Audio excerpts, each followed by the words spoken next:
ഇന്നലെ രാത്രിയിലുണ്ടായ കാര്യം. ഇന്നലെ രാത്രി ഒരു 9 മണി വരെ ഞങ്ങളെല്ലാവരും പള്ളിയിലുണ്ടായിരുന്നു. ഞങ്ങൾ സാധാരണ എല്ലാ ദിവസവും അച്ഛൻ്റെ അടുത്ത് പോയി, അതായത് സഭ ഉത്തരവാദിത്വം ഏൽപ്പിച്ചിട്ടുള്ള ഇവിടുത്തെ അഡ്മിനിസ്ട്രേറ്റർ തരിയൻ ഞാളിയത്തച്ഛൻ്റെ അടുത്ത് പോയി ഞങ്ങൾ സംസാരിച്ച് ഓരോ കാര്യങ്ങൾ ഇങ്ങനെ പറഞ്ഞ് സംസാരിച്ച് ഞങ്ങൾ 9 മണി വരെ. അച്ഛന് തന്നെയല്ലേ ഉള്ളൂ, അച്ഛനെ സഹായിക്കാൻ അവിടെ ആരുമില്ലല്ലോ. അപ്പോൾ അച്ഛൻ്റെ അടുത്ത് ഞങ്ങൾ പോയി സംസാരിച്ച് ഞങ്ങൾ 9 മണിയാകുമ്പോൾ ഞങ്ങൾ എല്ലാവരും അവിടെ നിന്ന് ഇറങ്ങാറുണ്ട്.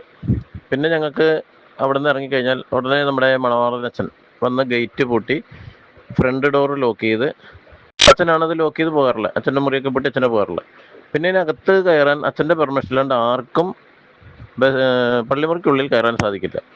അങ്ങനെയുള്ള സാഹചര്യത്തിൽ ഞങ്ങൾ രാത്രി ഒരു 11:30-12 മണിയായപ്പം ഞങ്ങളുടെ സുഹൃത്തുക്കൾ വിളിച്ചു പറയാണ്, ബസിലിക്കയിൽ ഒരുപാട് ഒച്ചപ്പാടും ബഹളവും നടക്കണു, നിങ്ങൾ ആരും അറിഞ്ഞില്ലേ, നിങ്ങൾ വേഗം ബസിലിക്കയിലേക്ക് വരണം, എന്താ സംഭവം എന്ന് അറിയില്ല എന്ന് പറഞ്ഞു.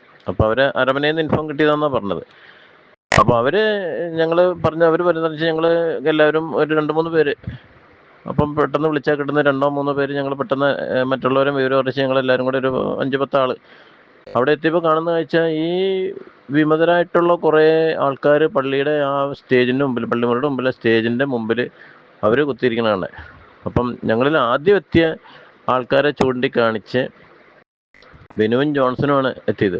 അപ്പോൾ ബിനുവിനെ ജോൺസനെ ചൂണ്ടിക്കാണിച്ചിട്ട് അവരിൽ ഒരാൾ ആക്രോശിക്കുക, അതായത് മുൻ വൈസ് ചെയർമാൻ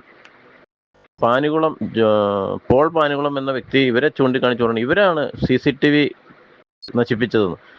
അപ്പം അങ്ങനെ ഒരു CCTV അവിടെ നശിപ്പിക്കണമെങ്കിൽ ഇവരുടെ അറിവില്ലാതെ അവിടെ അങ്ങനെ ഒരു സംഭവം നടക്കില്ല.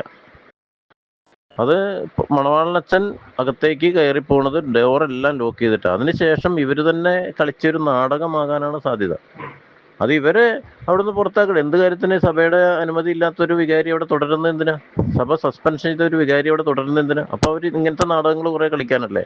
ഈ വിമതര് എന്നാണ് നേരെ അയക്കുന്നത്?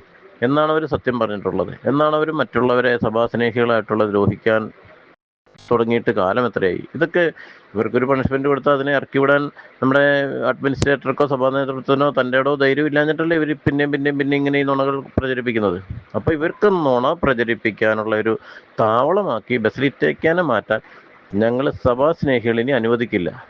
ഇനി ആരിനി പുറത്തുനിന്ന് അല്ലെങ്കിൽ ഏത് വിമത വൈദികർ ഇവിടെ വന്ന് പ്രശ്നം ഉണ്ടാക്കാൻ ശ്രമിച്ചാലും ഞങ്ങൾ ശക്തിയുക്തം ഞങ്ങൾ തടയുക തന്നെ ചെയ്യും. കാരണം ഇത് വിശ്വാസികളുടെ ആവശ്യമാണ്, സഭയെ സ്നേഹിക്കുന്നവരുടെ ആവശ്യമാണ്. സഭ നിലനിൽക്കണം എന്നുള്ളത് സഭയെ സ്നേഹിക്കുന്ന വിശ്വാസികളുടെ ആവശ്യമാണ്.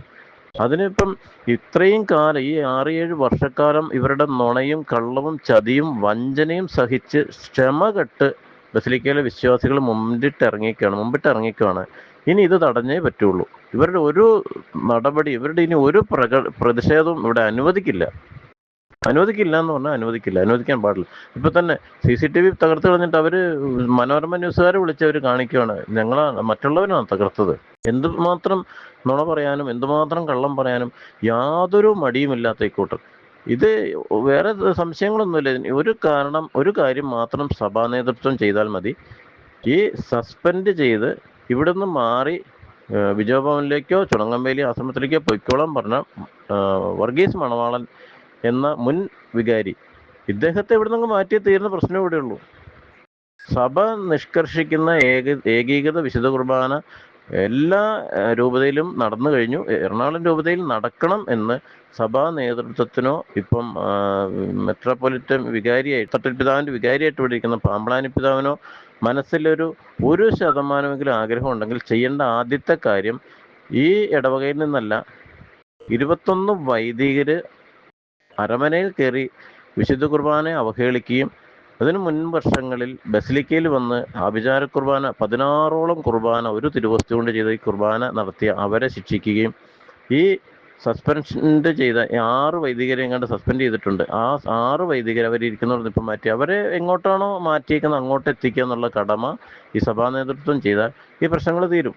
അതാണ് വിശ്വാസികൾക്ക് വേണ്ടി സഭാ നേതൃത്വം ചെയ്തു കൊടുക്കേണ്ട ധാർമ്മികമായ ഉത്തരവാദിത്വം.